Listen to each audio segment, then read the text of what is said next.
ओम शांति। आज 26 जून 2025। आज बाप दादा के अनमोल मधुर महावाक्य सुनते हैं। मीठे बच्चे, अभी तुम्हें निंदा स्तुति मान अपमान दुख सुख सब कुछ सहन करना है। तुम्हारे सुख के दिन अभी समीप आ रहे हैं। आज के मूल्य में प्रश्न है, बाप अपने ब्राह्मण बच्चों को कौन सी एक वार्निंग देते हैं? उत्तर है, बच्चे कभी भी बाप से रूठना नहीं। अगर बाप से रूठेंगे तो सदगति से भी रूठ जाएंगे। बाप वार्निंग देते हैं, रूठने वालों को बड़ी कड़ी सजा मिलेगी। आपस में यह ब्राह्मणी से भी रूठे तो फूल बनते बनते कांटा बन जाएंगे। इसलिए बहुत बहुत खबरदार रहो। आज की मूल्य में गीत बजा है, धीरज धर मनुआ। ओम शांति। मीठे मीठे सिखिलते बच्चों ने गीत सुना।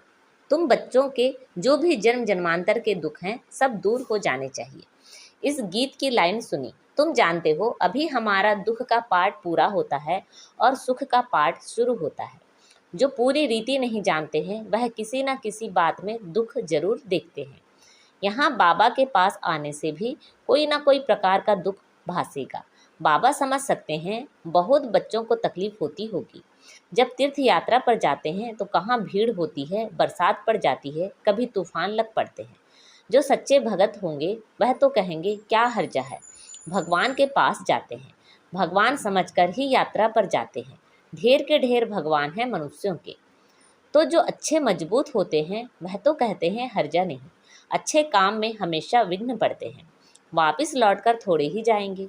कोई कोई तो लौट भी जाते हैं, कभी विघ्न पड़ते हैं कभी नहीं पड़ते हैं।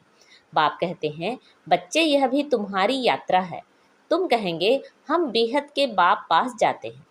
वह बाप सबके दुख हरने वाला है, यह निश्चय है।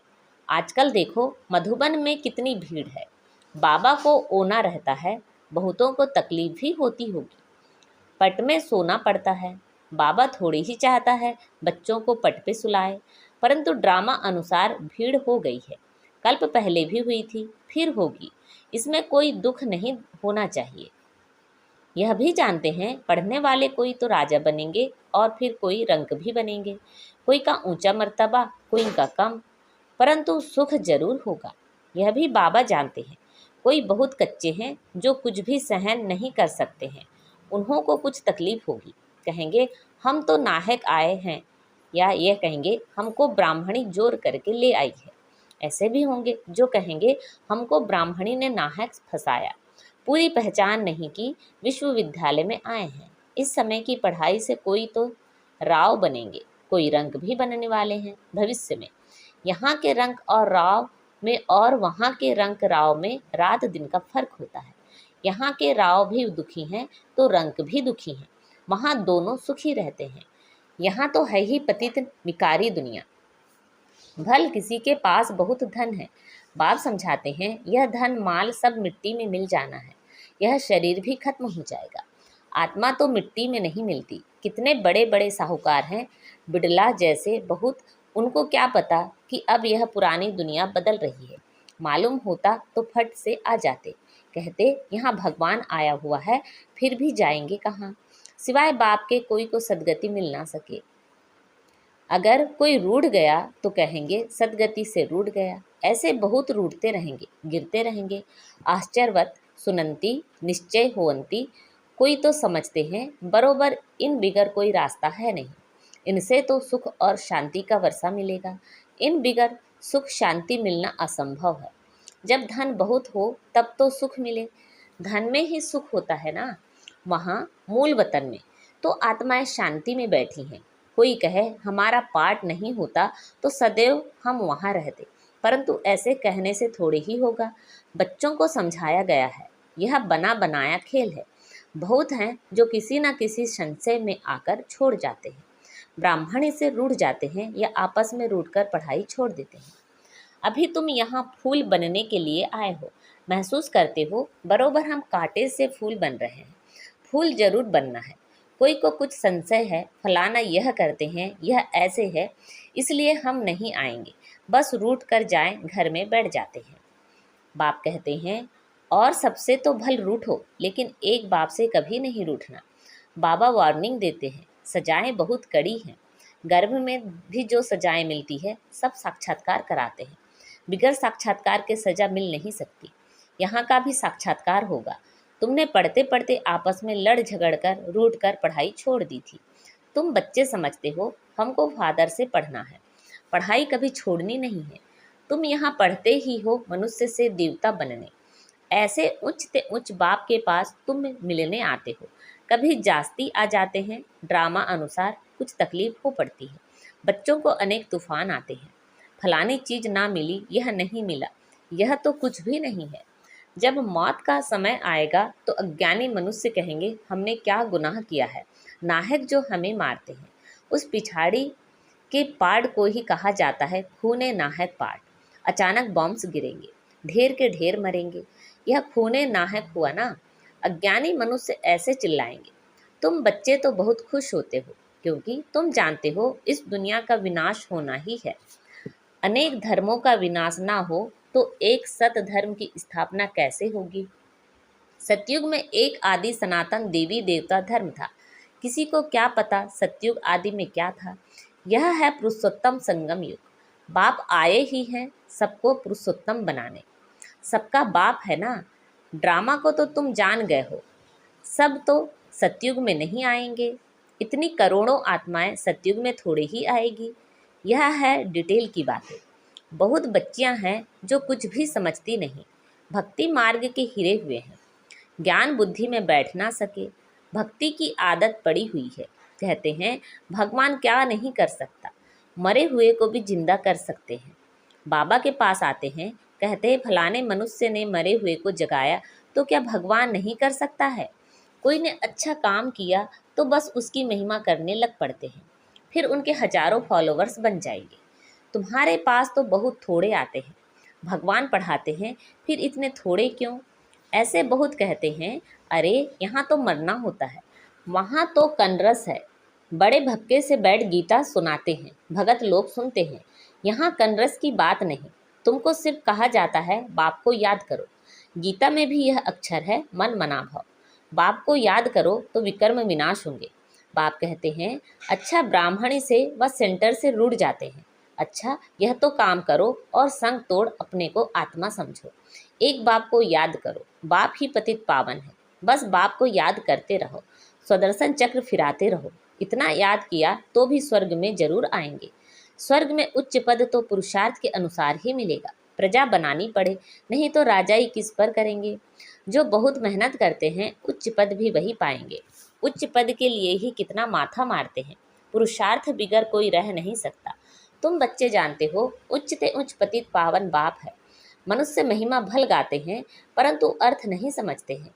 भारत कितना साहूकार था। भारत है स्वर्ग, वंडर ऑफ वर्ल्ड। वह 7 वंडर्स माया के।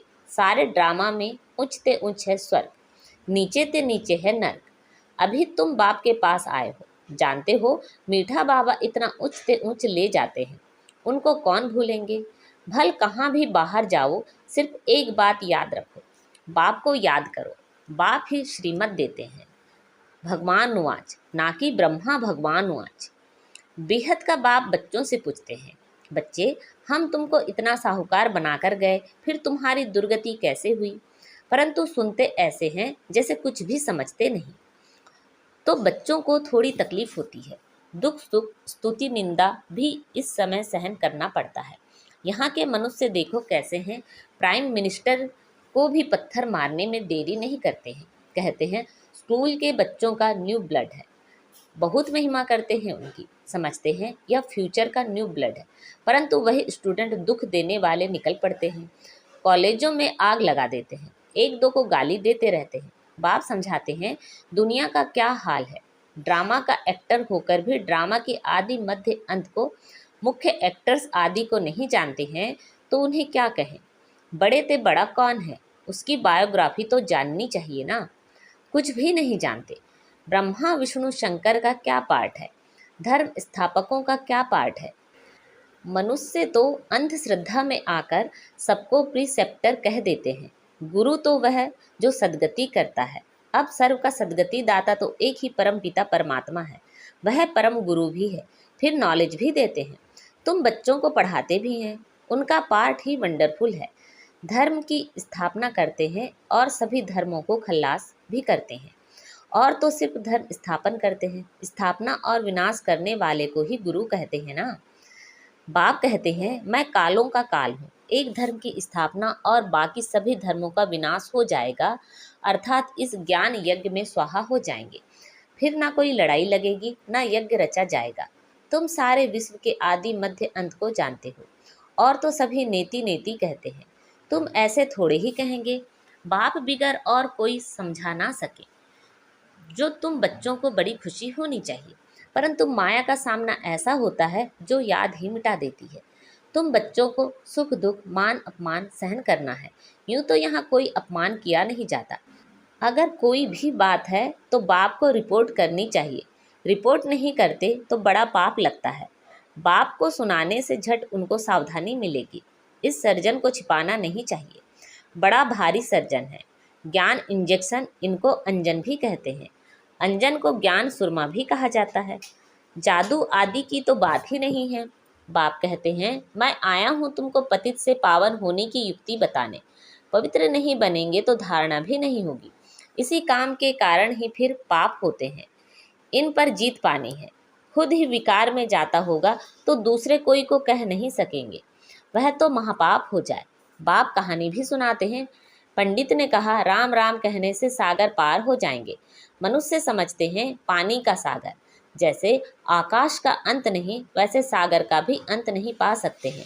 ब्रह्म महतत्व का भी अंत नहीं। यहाँ मनुष्य अंत पाने का पुरुषार्थ करते हैं, वहाँ कोई पुरुषार्थ नहीं करते। यहाँ कितना भी दूर जाते हैं फिर लौट आते हैं। पेट्रोल ही नहीं होगा तो आएंगे कैसे? यह है साइंस वालों का अति अहंकार, उससे विनाश कर देते हैं। एरोप्लेन से सुख भी है, फिर उनसे अति दुख भी है। अच्छा, मीठे मीठे से खिलरे बच्चों प्रति माता पिता बाप दादा का याद प्यार और गुड मॉर्निंग। रूहानी बाप की रूहानी बच्चों को नमस्ते। हम सब रूहानी बच्चों की रूहानी माता पिता बाप दादा को याद प्यार, गुड मॉर्निंग और नमस्ते। आज की मुरली से धारणा के लिए मुख्य सार हैं। किसी भी कारण से पढ़ाई नहीं छोड़नी है। सजाएं बहुत कड़ी है, उनसे बचने के लिए और सब संग तोड़ एक बाप को याद करना है, रूठना नहीं है। ज्ञान इंजेक्शन व अंजन देने वाला एक बाप है। उस अविनाशी सर्जन से कोई बात छिपानी नहीं है। बाप को सुनाने से झट सावधानी मिल जाएगी। आज बाबा ने हमें वरदान दिया है, तन की तंदुरुस्ती, मन की खुशी और धन की समृद्धि द्वारा श्रेष्ठ भाग्यवान भाव। संगम युग पर सदा स्व स्थिति में रहने से तन का कर्म भोग सूली से कांटा हो जाता है। तन का रोग योग में परिवर्तन कर देते हो, इसलिए सदा स्वस्थ हो। मन मनाभा होने के कारण खुशियों की खान से सदा संपन्न हो, इसलिए मन की खुशी भी प्राप्त है। और ज्ञान धन सब धनों से श्रेष्ठ है। ज्ञान धन वालों की प्रकृति स्वतः दासी बन जाती है और सर्व संबंध भी एक के साथ हैं। संपर्क भी होली हंसों से है, इसलिए श्रेष्ठ भाग्यवान का वरदान स्वतः प्राप्त है। आज का स्लोगन है, याद और सेवा दोनों का बैलेंस ही डबल लॉक है। अच्छा, अव्यक्त इशारे। आत्मिक स्थिति में रहने का अभ्यास करो, अंतर्मुखी बनो। जैसे अनेक जन्म अपने देह के स्वरूप की स्मृति नेचुरल रही, वैसे ही अपने असली स्वरूप की स्मृति का अनुभव थोड़ा समय भी नहीं करेंगे क्या? यह पहला पार्ट कंप्लीट करो, तब अपनी आत्म अभिमानी स्थिति द्वारा सर्व आत्माओं को साक्षात्कार कराने के निमित्त बनेंगे। अच्छा, ओम शांति।